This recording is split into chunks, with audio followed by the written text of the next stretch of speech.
Hadirin mukallaf Allah Subhanahu wa taala. Ketika Rasulullah sallallahu alaihi wasallam ingin memberikan syafaat kepada umatnya di akhirat, menolong umatnya yang ada di neraka untuk membawanya ke dalam surga.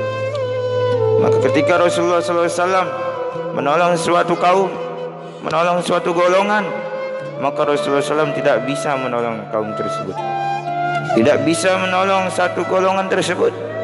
Maka Rasulullah SAW bertanya kepada Allah Subhanahu Wa Taala, Ya Allah, dia umatku ya Allah, kenapa aku tidak bisa menolong mereka?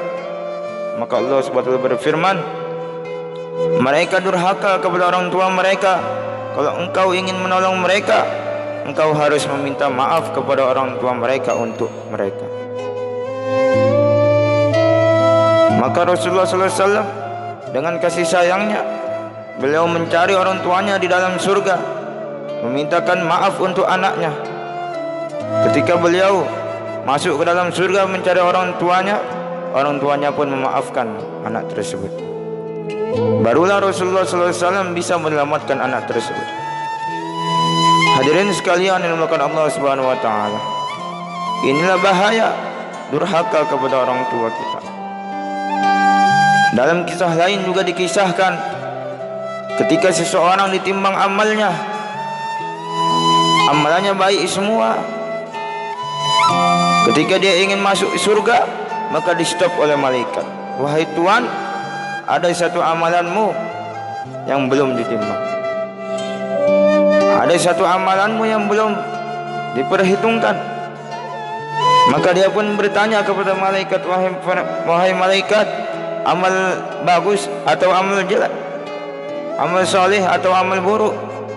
Maka malaikat itu berkata, amal buruk wahai Tuhan, tapi cuma satu. Maka dia pun balik ke alam mizan. Amalnya yang begitu banyak, amal baiknya yang begitu banyak, yang menyebabkan dia masuk surga, dibandingkan dengan satu amal yang tadi belum ditimbang. Amal baiknya semuanya kalah, hadirin sekalian. Lebih berat satu amalan buruk yang kecil saja. Maka orang itu pun bersedih, menangis melihat kertas tersebut. Ketika dia mendekati kertas tersebut, dilihat olehnya, dulu waktu dia di dunia pernah mengucapkan kepada orang tuanya. Saja, hadirin sekalian, dikatakan dosanya lebih berat daripada 1000 gunung. Orang tua kita rela kelaparan, yang penting anaknya kenyang. Rela kehausan, yang penting anaknya tidak haus. Rela binasa, yang penting anaknya bahagia. Oleh karenanya, hadirin sekalian, Allah SWT berfirman dalam Al-Quran, فَلَا تَقُلْ لَهُمَا أُفٍّ وَلَا تَنْهَرْهُمَا وَأَقُلْ لَهُمَا قَوْلًا كَرِيمًا. Janganlah sekali-kali engkau berkata kepada orang tua engkau, berkata kepada orang tua kalian, dan berkatalah kepada mereka dengan perkataan yang baik. Susah payah orang tua kita melahirkan kita, kita durhaka kepada orang tua kita, menahan sakit yang begitu tinggi, rela kecapean, rela kepanasan hanya untuk mencari uang untuk makan kita. Maka oleh karenanya, hadirin sekalian, marilah kita perbaiki hubungan kita kepada orang tua kita. Rasulullah SAW bersabda, ridhallahi fi ridha walidain, ridhonya Allah tergantung ridhonya orang tua. Wa sakhatullah fi sakhatil walidain, dan murkanya Allah tergantung mukanya orang tua kita kepada kita.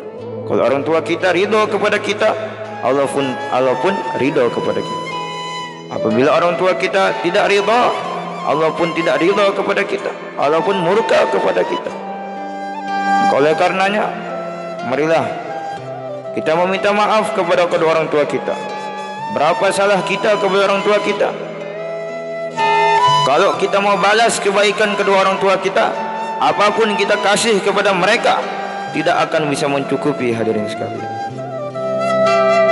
Lalu bagaimana cara membalasnya? Baikan, perbaiki amalan kita kepada mereka. Bantu mereka, jangan buat mereka menangis gara-gara kehancuran kita. Buat mereka bersedih atas kesuksesan kita. Hadirin sekalian,